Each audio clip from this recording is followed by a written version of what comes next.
Hello everyone, आज हम एक टॉपिक डिस्कस करेंगे दैट इज वेपर प्रेशर। ये टॉपिक भी सोल्यूशन चैप्टर से ही है जिससे हमने लास्ट कुछ वीडियोस बनाए हैं। वेपर प्रेशर, एक तो हम देखेंगे कि वेपर प्रेशर क्या होता है, दूसरा हम दो सोल्यूशंस के वेपर प्रेशर को पढ़ेंगे जिसमें एक जो सोल्यूशन होगा that will B from two liquids, मतलब जो दोनों कंपोनेंट होंगे वो दोनों लिक्विड होंगे और दोनों ही वोलेटाइल होंगे। वोलेटाइल मतलब जो लिक्विड वेपर में कन्वर्ट हो जाए या जो कंपाउंड वेपर में कन्वर्ट हो जाए उस कंपाउंड को हम वोलेटाइल बोलते हैं। तो ये सोल्यूशन का वेपर प्रेशर पढ़ेंगे जिसमें दोनों कंपोनेंट जो होंगे वो लिक्विड होंगे और दोनों ही वोलेटाइल होंगे। दूसरा सोल्यूशन जो हम पढ़ेंगे उसमें हम पढ़ेंगे कि एक कंपोनेंट तो उसमें नॉन वोलेटाइल होगा जो सल्यूट होगा हमारा, और जो दूसरा कंपोनेंट होगा दैट विल बी वोलेटाइल। तो इस सेशन के एंड तक you will be able to calculate the vapour pressure of a solution containing two volatile liquid and you will also be able to calculate the vapor pressure of a solution containing one non-volatile liquid and one volatile liquid। ठीक है, तो आगे हम proceed हम देखते हैं what is vapour pressure. अगर आप एक क्लोज्ड कंटेनर लेते हो और उस क्लोज्ड कंटेनर में एक लेवल तक लिक्विड फिल कर लो, ये कोई भी वोलेटाइल लिक्विड आप ले सकते हो, ठीक है, तो होगा क्या, इनिशियली आप देखोगे कि इसके ऊपर का प्रेशर बहुत कम होगा, ठीक है, जो कि एयर का प्रेशर होगा। आपने क्लोज्ड कंटेनर लिया जिसमें आपने इस लेवल तक लिक्विड फिल कर दिया, धीरे धीरे करके ये जो लिक्विड होगा वो इवेपोरेट करेगा और उसके वेपर्स जो होंगे वो इस क्लोज्ड कंटेनर के खाली पोर्शन में एकोमोडेट होने लगेंगे। एक टाइम बाद ये जो खाली पोर्शन है that will be filled with these vapours, ठीक है। इस टाइम पे जो प्रेशर ये एग्जर्ट करेगा that is vapour pressure. Vapour pressure is basically the pressure exerted by vapors above the liquid surface which is in equilibrium with the liquid, ठीक है। इस टाइम पे होगा क्या कि ये दोनों जो लिक्विड और वेपर्स होंगे that will be in equilibrium with each other. तो यहाँ पे जो ये वेपर प्रेशर एक्सर्ट करेगा दैट इज वेपर प्रेशर। अब what are the factors which will affect the vapour pressure? Factors affecting the vapour pressure,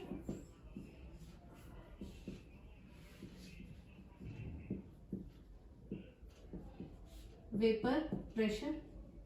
first factor is nature of liquid, nature of liquid.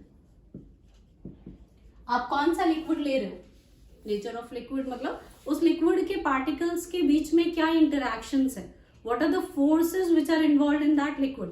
जैसे अगर मैं कहूं कि एक compound है या एक लिक्विड है दैट इज ए और एक कंपाउंड है दैट इज बी, अगर इसके बीच में intermolecular forces of attraction, forces of attraction are strong, attraction are strong, ठीक, और इसमें forces are weak,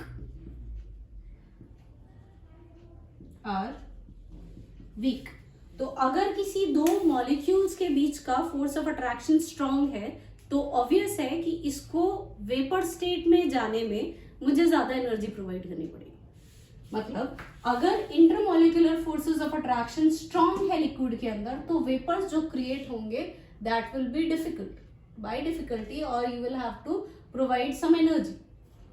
तो इन दोनों में से अगर मैं कंपेयर करूं कि किसका वेपर प्रेशर ज्यादा होगा तो बी लिक्विड का वेपर प्रेशर ज्यादा होगा क्योंकि इसका forces of attraction are week.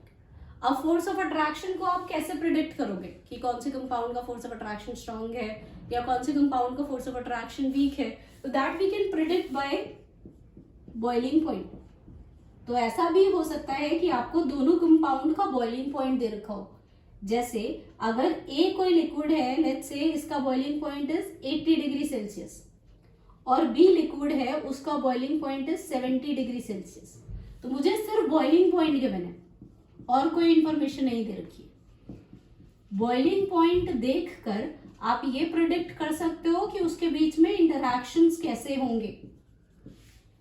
जिस लिक्विड का बॉइलिंग पॉइंट कम होगा उसका इंटरैक्शन कम होगा, ठीक है, और जिस लिक्विड का बॉइलिंग पॉइंट ज्यादा होगा उसका इंटरैक्शन ज्यादा होगा। It means the liquid which is having low boiling point will be having higher vapour pressure.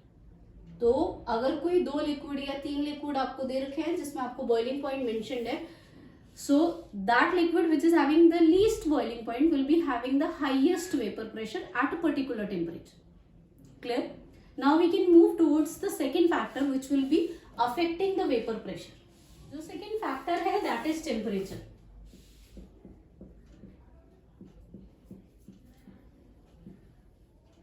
अगर आप टेम्परेचर बढ़ाते हो with increase in temperature, तो व्हाट विल हैपन, जो लिक्विड की काइनेटिक एनर्जी होगी that will increase.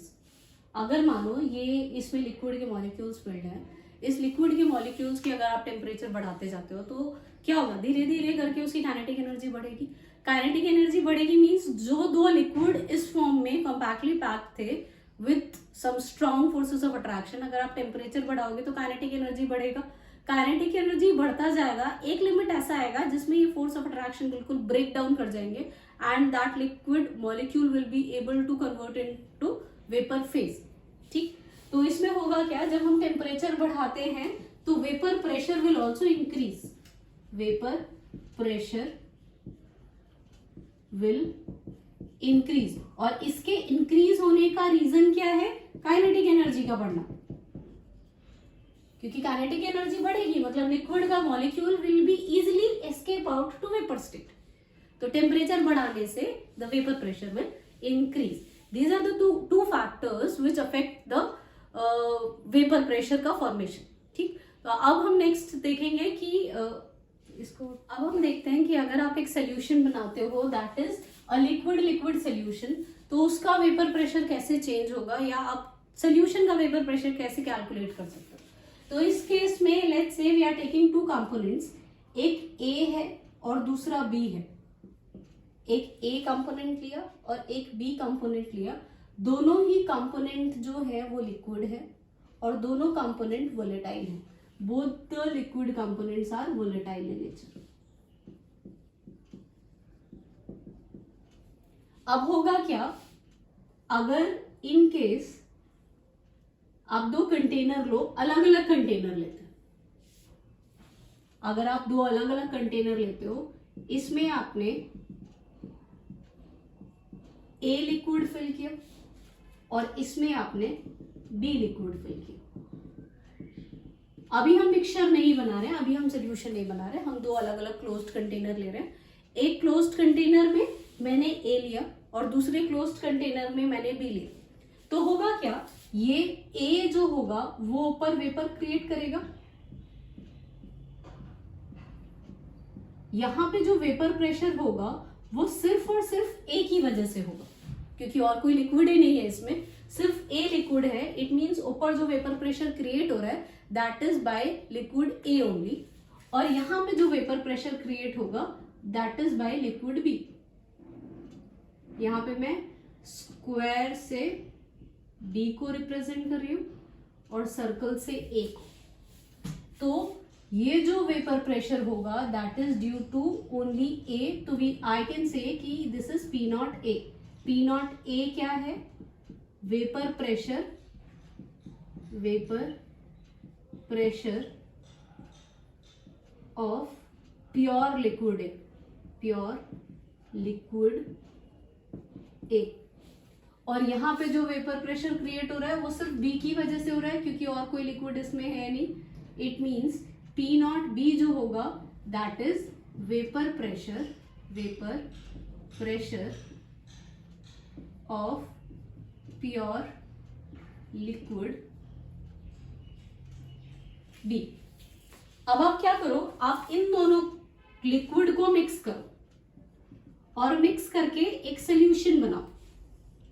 It means अब इस सोल्यूशन में A कंपोनेंट B है और B कंपोनेंट B है, मतलब ये एक सोल्यूशन है। तो ऑब्वियसली सोल्यूशन बनाने के बाद जब आप इसे छोड़ोगे तो थोड़ी देर बाद इसके ऊपर भी वेपर्स क्रिएट होंगे। इस बार जो वेपर क्रिएट होगा वो ए का भी वेपर क्रिएट होगा और बी का भी वेपर क्रिएट होगा। तो यहाँ पे जो वेपर क्रिएट होंगे that will due to A as well as B. लेकिन ये प्योर फॉर्म में नहीं है, अब ये प्योर फॉर्म में नहीं है, इसीलिए जो ए की वजह से वेपर क्रिएट हो रहा है, वेपर प्रेशर क्रिएट हो रहा है, उसको हम पी ए बोलेंगे। यहाँ पे हमने इसे पी नॉट ए बोला था क्योंकि ये प्योर का वेपर प्रेशर था। अभी ये लिक्विड प्योर स्टेट में एग्जिस्ट नहीं कर रहा है, ये सोल्यूशन के फॉर्म में एग्जिस्ट कर रहा है, इसीलिए हम इसे रिप्रेजेंट करेंगे पी ए से। और जो बी का प्रेशर होगा उसे हम रिप्रेजेंट करेंगे पी बी से। तो ये वेपर प्रेशर हुआ पी ए ऊपर जो है वो, और पी बी। अब वैल्यू कैसे कैलकुलेट करोगे कि सोल्यूशन के ऊपर का वेपर प्रेशर कैसे क्या है, ठीक है। तो सबसे पहले हम देखते हैं, एक लॉ है that is Raoult's law. According to Raoult's law, the vapor pressure created by A, or I can say the partial pressure of A, is directly proportional to the mole fraction of that component in the solution. अब अगर आप proportionality का sign हटाओगे तो एक constant आता है, और इस केस में ये कांस्टेंट होगा P not A. P not A क्या था? पी नॉट ए था vapour pressure of pure liquid. Similarly जब आप पी बी की वैल्यू कैलकुलेट करोगे तो उसमें भी अकॉर्डिंग टू रॉल्स लॉ जो पी बी होगा वो directly proportional to chi B होगा। अब इसे प्रोपोर्शनैलिटी का साइन आप हटाओगे तो P not B chi B. Clear? Now if I want to calculate the total pressure above the solution, ठीक है, हमें टोटल प्रेशर काउंट करना है कि टोटल प्रेशर क्या लग रहा है उस सोल्यूशन के ऊपर। तो उसको कैलकुलेट करने के लिए Dalton's law of partial pressure काम आया। Dalton's law of partial pressure. इस लॉ के अकॉर्डिंगली अगर आपके पास किसी एक कंटेनर में 2 या 3 गैसेस हैं तो जो टोटल प्रेशर होगा in the container that will be equal to the sum of the partial pressure of each component. Let's say अगर A का प्रेशर PA है, B का प्रेशर PB है और C का प्रेशर PC है, ये तीनों गैसेस एक कंटेनर में है, तो जो टोटल प्रेशर होगा according to Dalton's law that will be equal to PT will be equal to PA plus PB plus PC. इस केस में तो हमारे पास 2 ही कंपोनेंट है, इट मीन्स जो PT होगा that will be equal to PA plus PB. Now, according to Raoult's law, this PA is equals to what? P naught A chi A, and PB will be equal to P naught B chi B. तो आप easily solution का vapour pressure calculate कर सकते हो। इसमें एक point को ध्यान रखना पड़ेगा आपको, क्या कि जो मोल फ्रैक्शन होगा, टोटल मोल फ्रैक्शन होगा, क्योंकि सिर्फ एक ही कंपोनेंट है तो काई ए और काई बी 1 के इक्वल होगा हमेशा। अगर 2 ही कंपोनेंट होते हैं तो दोनों कंपोनेंट का जो मोल फ्रैक्शन होगा उसका सम अगर आप लोगे that will be equal to 1। तो आप इजीली कैलकुलेट कर सकते हो। दूसरा पॉइंट जो आपको ध्यान रखना पड़ेगा, जो फ्रीक्वेंटली क्वेश्चन पूछे जाते हैं एग्जाम्स में, दैट इज कंपोजिशन। अब कंपोजिशन कैसे पूछी जाती है अगर आप देखोगे तो 2 तरीके से कंपोजिशन पूछी जाती है। Either they will ask you the composition in liquid phase, composition in liquid phase। अगर आपसे कभी भी इसमें composition liquid phase में पूछा जाए तो you will have to calculate the value of chi A and chi B. chi A chi B मतलब mole fraction of A and mole fraction of B। लेकिन अगर आपसे क्वेश्चन पूछा जाता है कि what is the composition in vapour phase, vapour phase मतलब vapour में भी तो आपके पास ए और बी है ना, तो वो जानना चाह रहे हैं कि ए का कितना फ्रैक्शन है और बी का कितना फ्रैक्शन है। अगर आप काई ए काई बी बता रहे हो, इट मीन्स आप सोल्यूशन में बता रहे हो कि ए का क्या फ्रैक्शन है और बी का क्या फ्रैक्शन। अगर आपसे वेपर में पूछा जाए तो आपको वेपर में कैलकुलेट करना पड़ेगा। तो वेपर स्टेट में कैलकुलेट करने के लिए आप वाई ए और वाई बी कैलकुलेट करोगे।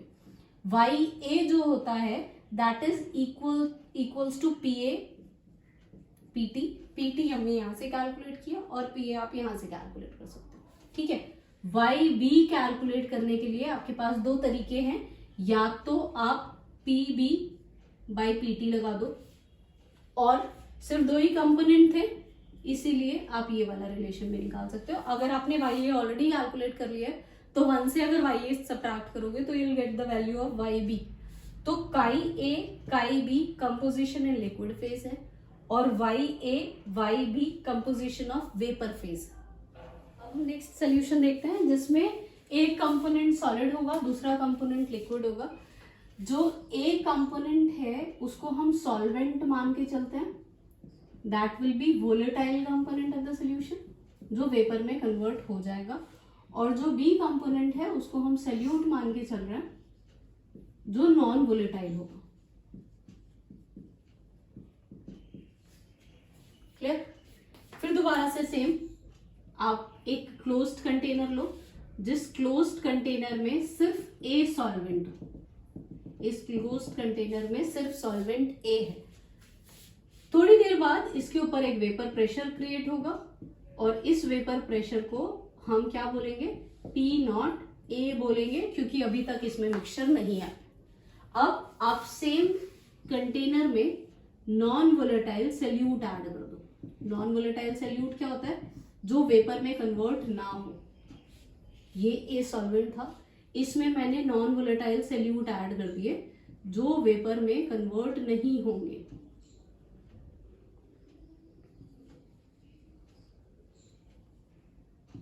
ये नॉन वोलेटाइल सॉल्यूट है जो वेपर में कन्वर्ट नहीं होगा।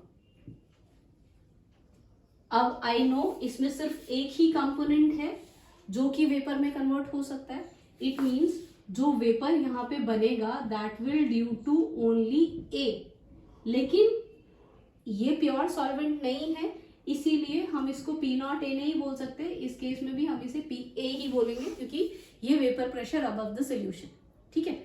और ये वेपर प्रेशर और ये वेपर प्रेशर जब आप सॉल्यूट ऐड कर देते हो तो वेपर प्रेशर कम हो जाता है। Solute non volatile solute add करने से वेपर प्रेशर किसी भी लिक्विड का कम हो जाएगा। इसको आप एक एग्जांपल की तरह समझ सकते हो। लेट्स से कि एक ग्राउंड मिला आपको, उस ग्राउंड में आप भाग रहे हो, वो पूरा खाली ग्राउंड था तो आपकी एक स्पेसिफिक स्पीड होगी। अब उसी ग्राउंड में अगर 50 पिलर्स खड़े कर दिए जाए तो क्या होगा उससे कि आपकी स्पीड ऑटोमेटिकली डिक्रीज हो जाएगी। इट मीन्स अगर आप इस लिक्विड की बात करो तो इस लिक्विड में पूरे सरफेस से इवेपोरेशन हो रहा है तो rate of vapour formation will be more, मतलब vapour pressure will be more, ठीक है। इस केस में जो सरफेस है वो नॉन वोलेटाइल जो सॉल्यूट है, ठीक है, उससे ऑक्यूपाई हो गया। इट मीन्स जो सॉल्वेंट के मॉलिक्यूल जो वेपर में कन्वर्ट हो सकते हैं ना वो इजिली एस्केप आउट नहीं हो पाएंगे, इजिली एस्केप आउट नहीं हो पाएंगे। तो P A will be less. मतलब अगर रैंडमली किसी नंबर से डिस्क्राइब किया जाए तो अगर पी नॉट ए की वैल्यू 80 है तो जब मैं उसमें नॉन वोलेटाइल ऐड करूँ, नॉन वोलेटाइल सॉल्यूट ऐड करूंगी तो P A will be less than 80। ये 78 9 भी हो सकता है, 78 भी हो सकता है, 76 भी हो सकता है, डिपेंडिंग ऑन कि आपने कितना अमाउंट ऑफ सॉल्यूट ऐड किया, ठीक है। आप जितने ज्यादा पिलर खड़े करोगे उतना ज्यादा स्लो हो जाओगे। सिमिलरली आप जितना अमाउंट ऑफ सॉल्यूट ऐड करोगे उतना ज्यादा वेपर प्रेशर कम हो जाएगा। अब मुझे ये पता करना है कि कितना सॉल्यूट ऐड करने से वेपर प्रेशर कितना कम हो रहा है। तो आप देखो इस केस में भी रॉल्स लॉ लगेगा लेकिन that will be modified Raoult's law. Why modified क्योंकि दो कंपोनेंट में से एक कंपोनेंट नॉन वोलेटाइल तो वो तो वेपर प्रेशर क्रिएट करेगा नहीं। मतलब यहाँ पे जो पी टी होगा, जो टोटल वेपर प्रेशर होगा that will be only due to A क्योंकि सिर्फ वही वोलेटाइल था। रॉल्स लॉ के हिसाब से P A is equals to P not A का ये पी टी हो गया। यहाँ पे सिर्फ आपको एक रिलेशन हमारा ये निकला। इसमें आपको सिर्फ एक चीज का ध्यान रखना है, यहाँ पे जो काई ए हमने लिया है that is mole fraction of volatile component that is solvent, ठीक है। बस इस चीज का ध्यान रखना।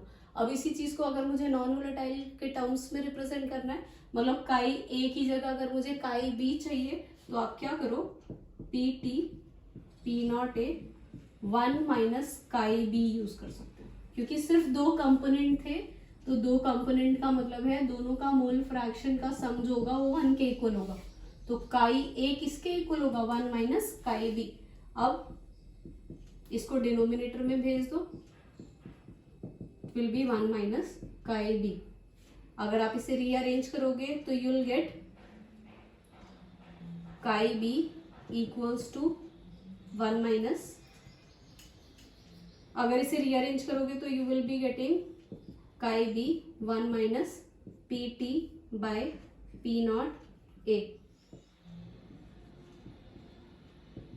This will be equal to P not A minus P T by P not A. इसमें जो न्यूमरेटर वाला पार्ट है that is P not A P T, इसको हम लोअरिंग इन वेपर प्रेशर बोलते हैं, वेपर प्रेशर। मतलब अगर लेट्स से यहाँ पे इसका वेपर प्योर का वेपर प्रेशर 80 था, मैंने इसमें नॉन वोलेटाइल सॉल्यूट ऐड किया, तो जो वेपर प्रेशर हो गया ऑफ द सॉल्वेंट वो 78 हुआ, तो डिक्रीज कितना हुआ, 2 यूनिट। ठीक है, तो वो जो 2 यूनिट है that is vapour pressure, lowering in vapour pressure. अब इस केस में अगर आप इस लोअरिंग इन वेपर प्रेशर को पी नॉट ए से डिवाइड कर दो, that will become relative lowering in vapour pressure, relative lowering in vapour pressure.